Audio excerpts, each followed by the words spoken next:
নমস্কাৰ মই পৰশ বৰঠাকুৰ আৰু স্বাগতম জনাইছো আপোনাৰ আৰু মোৰ অৰ্থাৎ আমাৰ চেনেললৈ নামজাৰ নিশাৰ কথা কমল আশা কৰোঁ আপোনালোকৰ দিনটো খুবেই সুন্দৰভাৱে অতিবাহিত হ'ল আজিৰ বিষয়টো অলপ সংবেদনশীল অৰ্থাৎ সেনসিটিভ ভিক্ষা কৰাটো ভাৰতৰ এক পুৰণি সামাজিক পৰিঘটনা মধ্যযুগত আৰু আগৰ সময়ত ভিক্ষা কৰাটো এক গ্ৰহণযোগ্য জীৱিকা বুলি গণ্য কৰা হৈছিল যাক পৰম্পৰাগত সামাজিক গাঁথনিৰ ভিতৰত গ্ৰহণ কৰা হৈছিল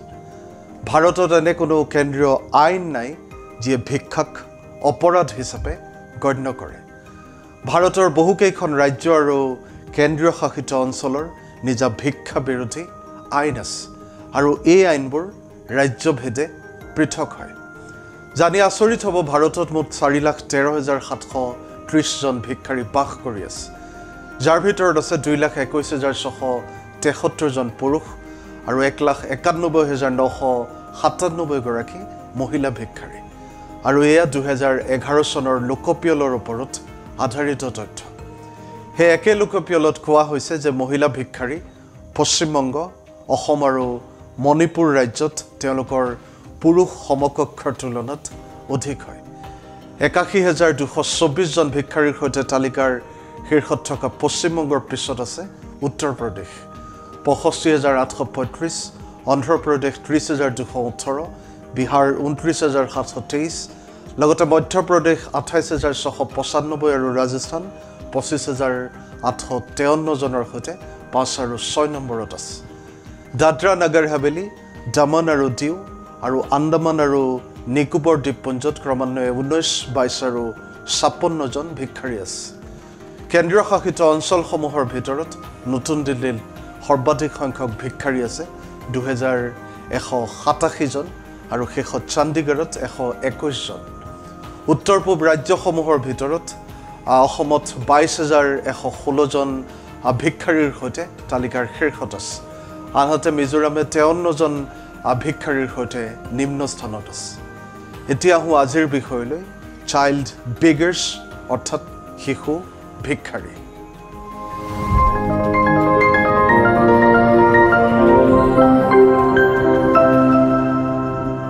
এক আকলন অনুসৰি সমগ্ৰ ভাৰতত 3 লাখ শিশুৱে ভিক্ষা বিচাৰিবলৈ বাধ্য হৈছে যি হৈছে মানৱ সৰবৰাহকাৰী দলৰ নেতৃত্বত এক বহু মিলিয়ন টকাৰ উদ্যোগ ভাৰতীয় ৰাষ্ট্ৰীয় মানৱ অধিকাৰ আয়োগে প্ৰতিবেদন দিছে যে ভাৰতত প্ৰতি বছৰে 40,000 শিশু অপহৰণ কৰা হয় যাৰ 25% অধিক সন্ধানহীন হৈ থাকে তদুপৰি কৰ্তৃপক্ষই যি ধৰণে পদক্ষেপ ল'ব লাগিছিল বা বিষয়টো সম্বোধন কৰিব লাগিছিল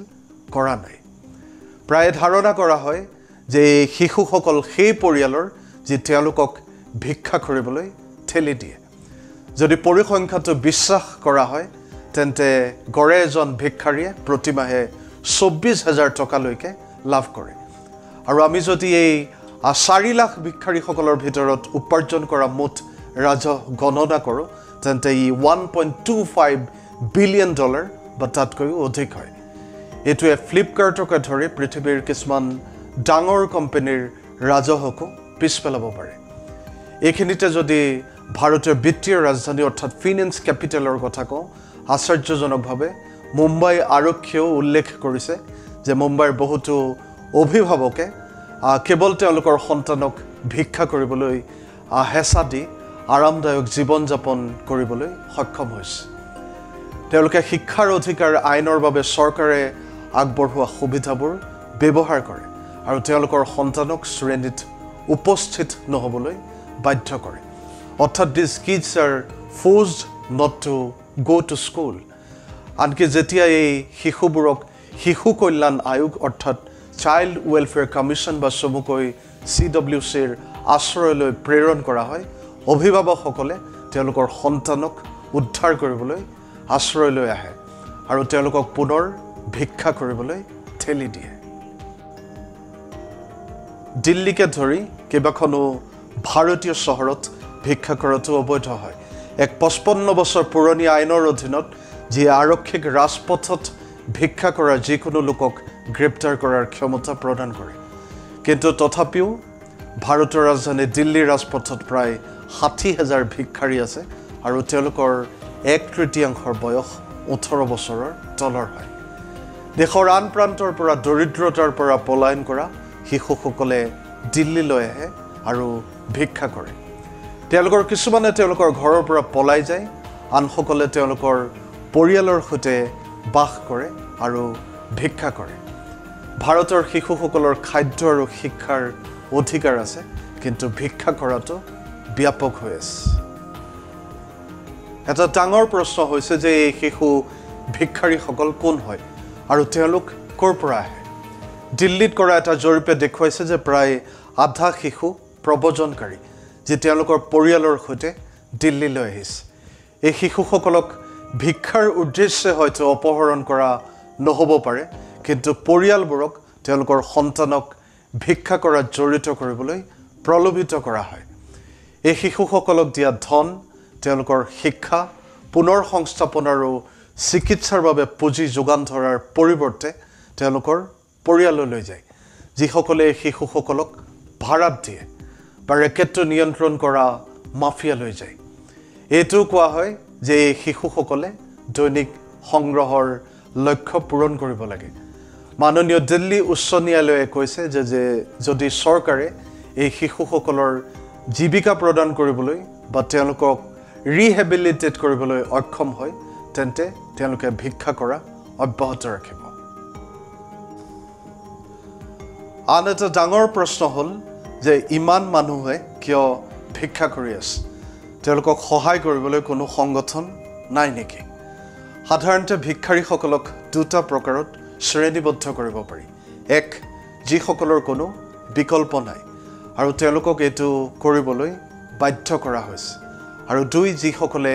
ভিক্ষা কৰাৰ কলা আয়ত্ত কৰিছে আৰু ইয়াৰ পৰা যথেষ্ট পৰিমাণৰ ধন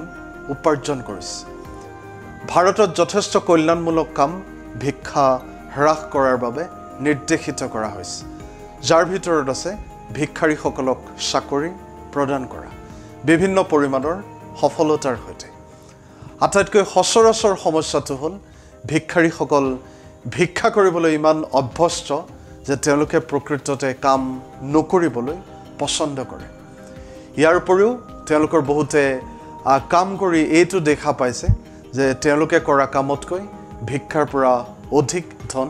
উপাৰ্জন কৰিব পাৰি ভাৰতত শিশু ভিক্ষাৰীসকলৰ বিষয়টো এটা বহুমুখী বিষয়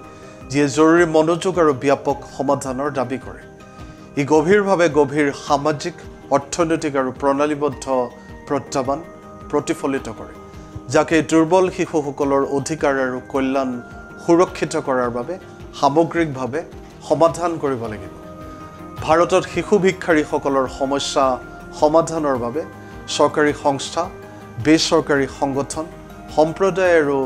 ব্যক্তিকে ধৰি সকলো অংশীদাৰৰ পৰা এক সন্মিলিত প্ৰচেষ্টাৰ প্ৰয়োজন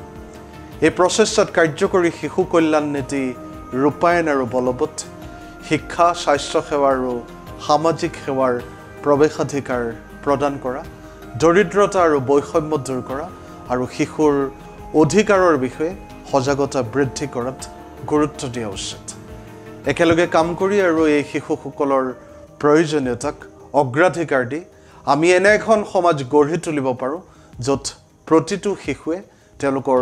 সম্ভাৱনা উন্নত আৰু পূৰণ কৰাৰ সুযোগ পায় এই কথাৰে আজিৰ এই প্ৰসংগ সামৰিছোঁ আশা কৰোঁ খণ্ডটি আপোনালোকে আদৰি ল'ব লগতে আপোনালোকৰ মতামত আগবঢ়াব আৰু চেনেলটো নিশ্চয়কৈ ছাবস্ক্ৰাইব আৰু ফ'ল' কৰিব পুনৰ লগ পাম এক নতুন বিষয়ৰ সৈতে ভগৱানে আপোনালোক সকলোৰে মংগল কৰক আজিলৈ আহোঁ শুভৰাত্ৰি ধন্যবাদ